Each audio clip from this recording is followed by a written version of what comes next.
وأحسن منك لم تر قط عيني وأجمل منك لم تلد النساء خلقت مبرأ من كل عيب خلقت مبرأ من كل عيب كأنك قد خلقت كما تشاء كتاب أنزلناه إليك مبارك ليدبروا آياته وليتذكر أولو الألباب. یہ کتاب برکت والی ہے جسے ہم نے آپ کی طرف نازل فرمایا ہے تاکہ دانش مند لوگ اس کی آیتوں میں غور و فکر کریں اور نصیحت حاصل کریں. اللہم صلی علی سیدنا محمد وعلی آل سیدنا محمد بعدد کل ذرۃ مئۃ الف الف مرۃ. سامعین و ناظرین کرام، السلام علیکم ورحمۃ اللہ وبرکاتہ. سامعین کرام، سورہ بنی اسرائیل آیت نمبر 68 سے آج کا سبق شروع ہو رہا ہے، اور آج کے درس میں ایک ہی موضوع ہے، اور وہ یہ ہے کہ انسان کی اس کائنات میں کیا حیثیت ہے. اس کے ساتھ ہی سامعین کرام آج کے سبق کا آغاز کرتے ہیں. سب سے پہلے گزشتہ سبق کی دہرائی ہوگی. ربكم الذي يزجي لكم الفلك في البحر لتبتغوا من فضله إنه كان بكم رحيما. تمہارا رب وہ ہے جو سمندر اور دریا میں تمہارے لیے جہاز اور کشتیاں رواں فرماتا ہے تاکہ تم اندرونی و بیرونی تجارت کے ذریعے اس کا فضل یعنی رزق تلاش کرو. بے شک وہ تم پر بڑا مہربان ہے. وَإِذَا مَسَّكُمُ الضُّرُّ فِي الْبَحْرِ ضَلَّ مَن تَدْعُونَ إِلَّا إِيَّاهُ فَلَمَّا نَجَّاكُمْ إِلَى الْبَرِّ أَعْرَضْتُمْ وَكَانَ الْإِنسَانُ كَفُورًا.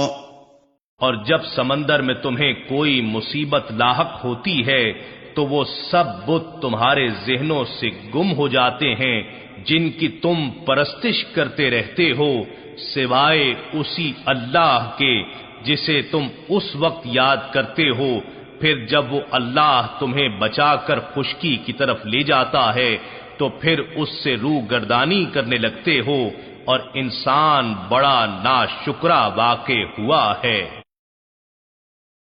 سامعین کرام، سورہ بنی اسرائیل آیت نمبر 68.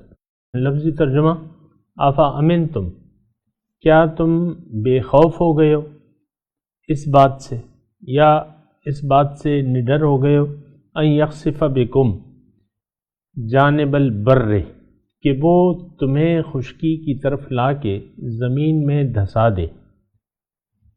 او یرسل علیکم حاسبا، یا تم پر پتھر برسانے والی آندھی بھیج دے. ثم لا تجد لکم وکیلا، پھر تم کسی کو اپنا کارساز نہیں پاؤ گے. یعنی یہ آفت اگر آ جائے تو اس سے تمہیں کوئی نہیں بچا سکتا. امنتم، یا اس بات سے نڈر ہو ان یعیدکم فیہ تارۃ اخری، کہ وہ دوبارہ تمہیں زمین میں ان یعیدکم، کہ تمہیں واپس کر دے فیہ اس دریا میں تارۃ اخری دوسری مرتبہ. فیرسل علیکم قاصفا من الریح، پھر تم پہ ہوا کا سخت طوفان بھیج دے سمندر میں. فیغرقکم، اور تمہیں غرق کر دے بما کفرتم، تمہاری ناشکری کی وجہ سے. ثم لا تجد لکم علینا بہ تبیعا، پھر اپنی طرف سے ہم پر کوئی باس پرس کرنے والا بھی نہ پاؤ گے تم. تبیعہ یعنی جو پوچھتا ہے کہ بھئی یہ کیوں ہو گیا ایسے۔ سامعین کرام، اللہ تعالیٰ شیطان کے جو شیطان کا دشمن ہونے کی بات کی ہے، تو اس میں پھر ربکم الذی یزجی لکم الفلک، یہاں سے مضمون شروع ہوا تھا کہ دیکھو اس میں اللہ تعالیٰ نے اپنی ربوبیت کی بات کی تھی کہ تم پہ میری یہ نعمتیں ہیں، اور تم یعنی مجھ سے کیوں بے خوف ہو گئے ہو، مجھ سے بے خوف کیوں ہو گئے ہو، میرے عذاب سے کیوں بے خوف ہو گئے ہو۔ دیکھو میری یاد جو ہے وہ تو تمہارے دل میں ہے، جب کوئی مصیبت آتی ہے تو تم مجھے ہی پکارتے ہو اور تم ناشکرے ہو۔ اب آج کا جو سبق ہے، افامنتم ان یخسف بکم جانب البر، اللہ تعالیٰ دوسری صورت، یعنی یہ تو دریا کی اللہ تعالیٰ نے بیان کی، دریا میں طوفان آ جائے پھر تم اسی کو پکارتے رہتے ہو۔ زمین میں بھی سامعین کرام ایسا ہوتا ہے کہ بسا اوقات زلزلے آ جاتے ہیں، زمین پھٹ جاتی ہے، یعنی زلزلوں کی وجہ سے زمین میں زلزلے، اور ہم نے دیکھا ہے لوگ دھنس جاتے ہیں اس میں۔ تو اس بات سے کیوں تم بے خوف ہو گئے ہو، یعنی جتنی قدرت مجھے سمندر پہ ہے اتنی قدرت مجھے زمین پہ بھی ہے تمہارے لیے، اور میرے عذاب سے تم کہاں بچ کے جاؤ گے، اور تمہیں کون بچا سکتا ہے۔ اس میں مضمون یہ ہے آیت نمبر 68 میں، ثم لا تجد لکم وکیلا، پھر تم کسی کو اپنا کارساز نہیں پاؤ گے، یعنی اس مصیبت سے تمہیں کوئی نہیں چھٹکارا دلا سکتا۔ پھر دوسری آیت جو ہے، ام امنتم ان یعیدکم فیہ تارۃ اخری، یعنی سمندری سفر تو جاری ساری رہتے ہیں، ایک طوفان سے انسان بچ گیا تو دوسری مرتبہ کیا یہ سفر کرنا سمندر میں ترک کر دے گا؟ کیا نہیں، پھر جائے گا۔ اور پھر دوسری مرتبہ اللہ تعالیٰ فرماتا ہے کہ کیا تم اس بات سے نڈر ہو کہ میں واقعی تمہیں غرق کر دوں طوفانی ہواؤں کی وجہ سے اور تمہاری ناشکری کی وجہ سے؟ اور اگر میں ایسا، اور ہوتا ہے سامعین کرام، سمندر میں لوگ کشتیاں ڈوب جاتے ہیں، جہاز جو ہے پورے جہاز ڈوب جاتے ہیں کسی بھی وجہ سے۔ یہ آپ کا ٹائٹینک جو ہے مضبوط ترین جہاز جو تھا آپ نے بنایا تھا، وہ ڈوبا نہیں تھا، اور اس میں غرق ہو گئے تھے لوگ، بما کفرتم، بسبب تمہاری ناشکری کے۔ ثم لا تجد لکم علینا بھی تبیعا، پھر کوئی مجھ سے نہیں پوچھ سکتا، تمہاری طرف سے کوئی مجھ سے آ کے یہ نہیں پوچھ سکتا کہ، اور ایسے ہی ہے سامعین کرام، دیکھیں اللہ تعالیٰ کی ذات جو ہے عظیم الشان ذات ہے، فعال لما یرید ہے، جو چاہتا ہے کرتی ہے وہ ذات، اور اس سے کوئی لا یسأل عما یفعل وہم یسألون، لوگوں سے تو پوچھا جائے گا لیکن وہ ذات ایسی ہے کہ اس سے کوئی پوچھ نہیں سکتا، نہ کسی کی یہ مجال ہے کہ اللہ تعالیٰ سے کوئی پوچھے۔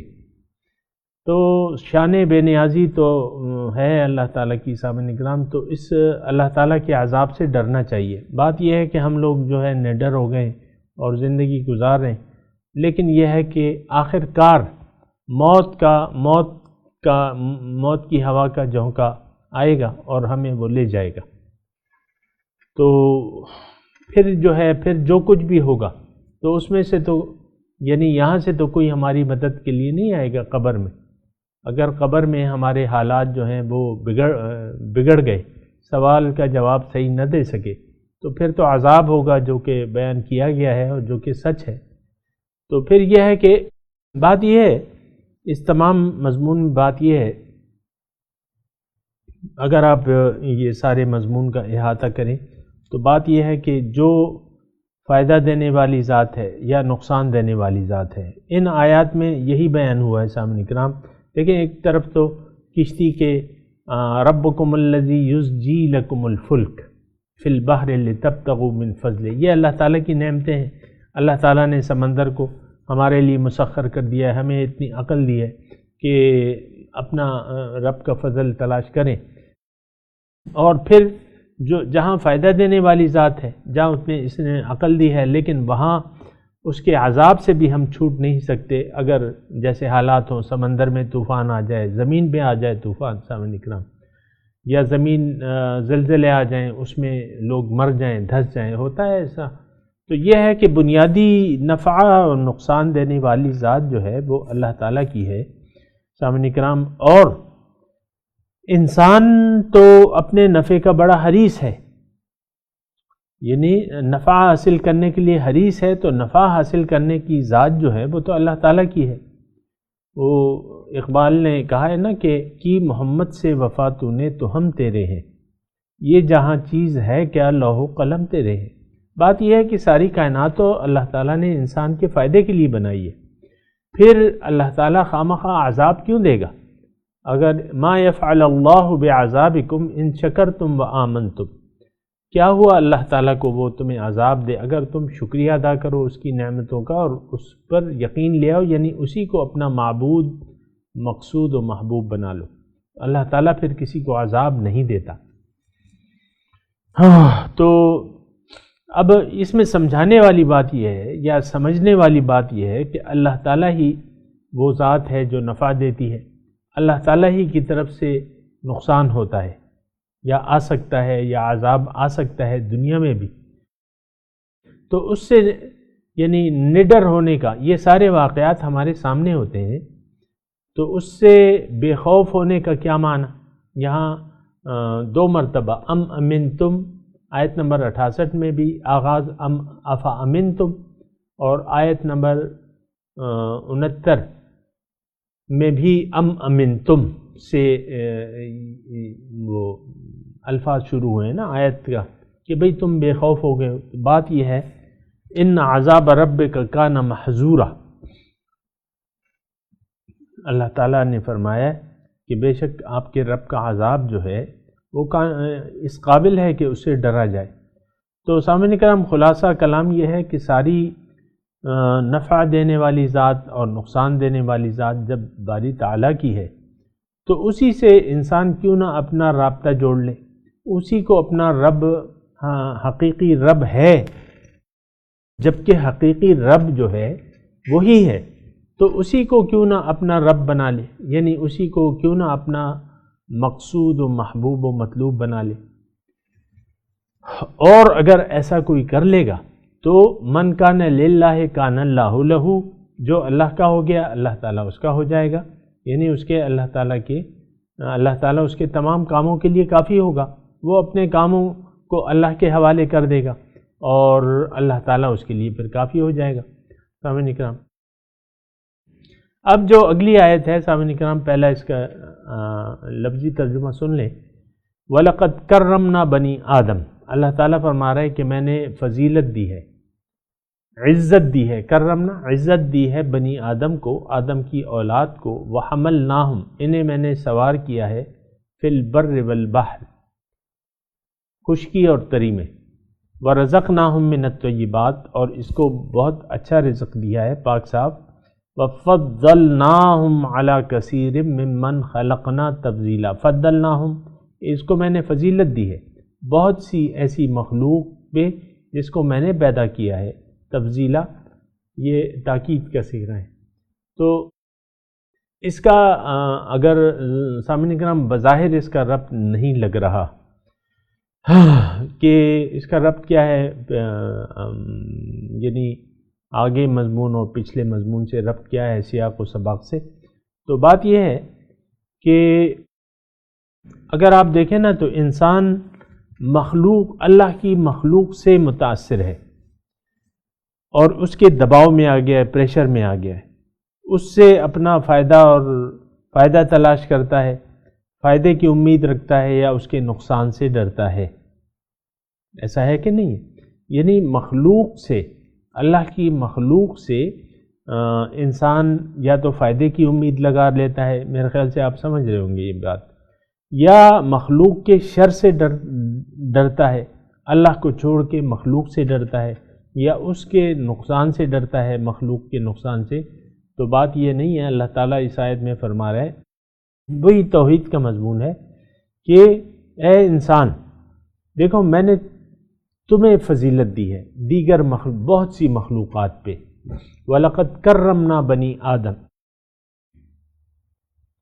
تم مخلوق سے کیوں توقعات لگائے رکھے ہو میرے مقابلے میں، جبکہ تمہیں خود اللہ تعالیٰ نے عزت دی ہے، فضیلت دی ہے؟ یعنی تم ظاہر ہے سامعین کرام، اگر میں آسان الفاظ اپنے لیے ڈھونڈوں بیان کے لیے تو وہ یہ ہے کہ ہم عام طور پہ کہتے ہیں کہ انسان اشرف المخلوقات ہے، اور یہ بھی ہم دیکھتے ہیں سامعین کرام کہ ساری کائنات جو ہے وہ انسان کے لیے اللہ تعالیٰ نے مسخر کر دی ہے، جیسے کہ آیت میں ہے وَسَخَّرَ لَكُم مَّا فِي السَّمَاوَاتِ وَالْأَرْضِ۔ اللہ تعالیٰ فرماتے ہیں کہ دیکھو تمام آسمان اور زمین میں نے تمہارے فائدے کے لیے مسخر کر دیے ہیں۔ تو انسان بظاہر انسان اس کائنات کا مرکزہ ہے، یعنی یہ کائنات اس کی خدمت میں لگی ہوئی ہے۔ سامعین کرام، ہمارے ارد گرد آپ دیکھ لیں نا، جو چیزیں ہیں، سورج، چاند، ستارے اور زمین پہ جو مخلوقات ہیں وہ اللہ تعالیٰ نے ہمارے مسخر کر دیے، ہمارے فائدے کے لیے مسخر کر دیے، ہمارے لیے پیدا کیے ہیں۔ اس بات سے تو آپ انکار نہیں کر سکتے۔ تو اب جب کہ حقیقت یہ ہے کہ اللہ تعالیٰ یہاں فرما رہے ہیں کہ وَلَقَدْ كَرَّمْنَا بَنِي آدم، یہ میں نے فضیلت دی ہے، عزت دی ہے، یعنی قابل عزت مخلوق ہے۔ سامعین کرام، بعض تو مخلوق جو ہے وہ یعنی اللہ تعالیٰ کی مختلف مخلوقات ہیں، جس میں مثال کے طور پہ آپ ایک سانپ سے آپ کا واسطہ آ جائے تو اس کو مار ڈالنے کا حکم ہے، اقتل الموذی قبل الایذا، یعنی وہ موذی چیز ہے، بچھو ہے، آپ کا سانپ ہے، یا ایسی کوئی زہریلی چیزیں ہیں، تو اس کے قتل ایذا سے پہلے اس کو ختم کرنے کا حکم ہے۔ لیکن یہ وہ بھی اللہ تعالیٰ کی مخلوق ہے، لیکن اللہ تعالیٰ نے آپ دیکھیں بہت سی مخلوقات یعنی پر انسان کو عزت دی ہے، یعنی انسان کی حیثیت جو ہے وہ خود اپنے یعنی اپنے وجود میں اللہ تعالیٰ نے اس کو عزت دی ہے۔ یہاں جیسے کہ الفاظ میں کرمنا بنی آدم، ہم نے تکریم یعنی عزت دی ہے انسان کو، بنی انسان ہے بنی آدم، یعنی یہ نہیں کہ صرف مومن یا بس جو بھی انسان ہے اس کو اللہ تعالیٰ فرما رہے ہیں میں نے فضیلت دی ہے۔ تو اے انسان، تم تو ان تمام مخلوقات پہ ایک درجہ فضیلت رکھتے ہو، یہ سب کائنات کو میں نے تمہارے فائدے کے لیے مسخر کر دیا ہے۔ اب بجائے اس کے کہ تم رب کے سامنے جھکو، تم اپنے سے کمتر مخلوق کے سامنے جھکنے لگتے ہو۔ اب سونا، چاندی، یہ کیا چیزیں ہیں؟ دھات ہے، اور آپ دیکھتے ہیں کہ ہم اس کے سامنے جھکے ہوئے ہیں۔ اکثر انسان جو ہیں سونا چاندی کے یعنی سونا چاندی کی پوجا ہو رہی ہے۔ لکشمی دیوی آپ نے سنا ہوگا نا، اس کو تو چھوڑ دیں، وہ لکشمی دیوی وہ تو ہمارا وہ نہیں ہے مسئلہ، لیکن دولت کی دیوی کی ہم پوجا تو کرتے ہیں نا، یعنی وہ کتنی عزت ہم نے اس کو دی ہوئی ہے۔ ایک انسان اگر بہت سی یعنی آپ دیکھیں کہ ہمارے معاشرے میں عام طور پہ ایک متقی انسان کی اتنی عزت نہیں ہوتی، لیکن ایک انسان جس کے پاس مال و دولت ہے، اقتدار ہے، آپ دیکھیں اس کو کتنی عزت آپ لوگ دیتے ہیں، یعنی آپ اس کو عزت تکریم سمجھتے ہیں۔ اور آپ دیکھیں نا، یعنی میرے کہنے کی اتنی وہ نہیں ہے، یعنی اس میں دلیلوں کی کوئی ضرورت نہیں ہے، جو معاشرے میں خان ہو، نواب ہو، اور وہ کسی مجلس میں آ جائے تو اسے بہت زیادہ لوگ اہمیت دیتے ہیں بنسبت اس متقی کے جو اللہ کی عبادت میں مصروف ہے اور اللہ تعالیٰ کا خلیفہ ہے۔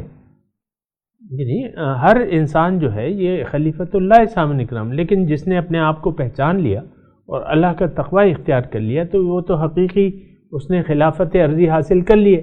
اب آپ اس کو کتنا پروٹوکول دیتے، پروٹوکول آپ کس کو دیتے ہیں؟ یہ ہے نا، آپ فضیلت کس کو دیتے ہیں؟ آپ جو صاحبان اقتدار ہیں اور جو پیسے خان نواب ہیں ان کو آپ یعنی ان کو کچھ سمجھتے ہیں، لیکن حالانکہ وہ تو ہماری طرح کی انسان ہے۔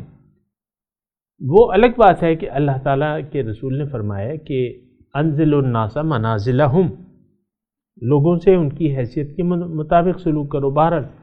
لیکن یہ ہے کہ اس میں مضمون جو آیت میں مضمون ہے وہ یہی ہے جو میں نے بیان کر دیا کہ اے انسان تم غیر کے سامنے کیوں جھکتے ہو.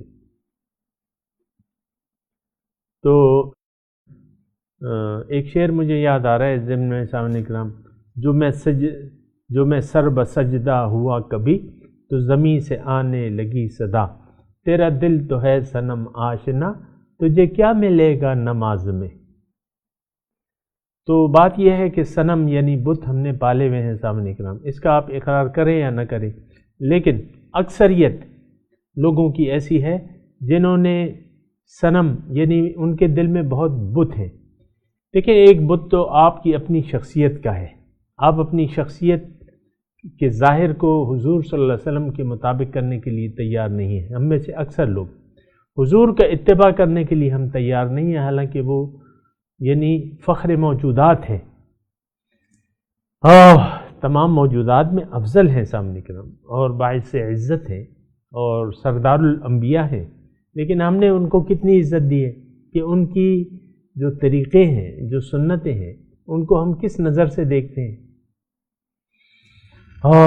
یہ مضمون جو ہے بڑا دردناک ہے سامنے کرام کہ حضور صلی اللہ علیہ وسلم کی سنت کو یا ان کے اسوہ حسنہ کو ہم نے حیثیت کیا دی بھی، یعنی کتنی عزت ہے ان کے طریقوں کی، ان کی سنت کی. بعض لوگ تو اپنی توہین سمجھتے ہیں. مثال کے طور پہ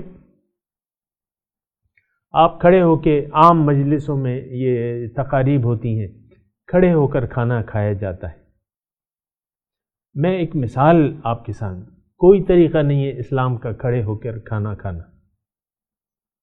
یہ تو جانوروں کا کھانا ہے. جانور جو ہیں وہ کھڑے ہو کے کھاتے ہیں. اونٹ ہے، گائے ہے، بیل ہے، بکری ہے، گدھا ہے، گھوڑا ہے. یہ جانوروں کا طریقہ ہے کہ وہ کھڑے ہو کے کھانا کھاتے ہیں. لیکن اس پہ میں بات نہیں کر رہا. دیکھیں حضور کی ذات جو ہے وہ ہمارے لیے قابل اتباع ہے. انہوں نے اپنی زبان مبارک سے بھی فرمایا ہے، ان کی عادت مبارکہ کبھی انہوں نے کھڑے ہو کے کھانا نہیں کھایا. تو بات یہ ہے کہ ہماری نظر میں اب مثال، میں یہ ایک مثال کے طور پہ یہ بات پیش کر رہا ہوں آپ کو کہ حضور صلی اللہ علیہ وسلم نے ہمیں ہدایت کی ہے کہ بیٹھ کے کھاؤ، بیٹھ کے کھاؤ، بسم اللہ کر کے کھاؤ، اور کھانے کے بعد الحمدللہ اللہ کا شکر ادا کرو. لیکن عام طور پہ دیکھیں نہ بسم اللہ کھانے کے شروع میں عام طور پہ یہ عادت نہیں ہے سامنے کرام. میں اکثریت کی بات کر رہا ہوں. بسم اللہ کہہ کے کھانا اور یہ عادت نہیں ہے. اور پھر آپ دیکھیں الحمدللہ، بہت سے میں نے دیکھا ہے اچھا کہ کھانے کے بعد ہاتھ اٹھانا، اللہ کا شکر ادا کرنا، یہ ان کے کتاب میں نہیں ہے.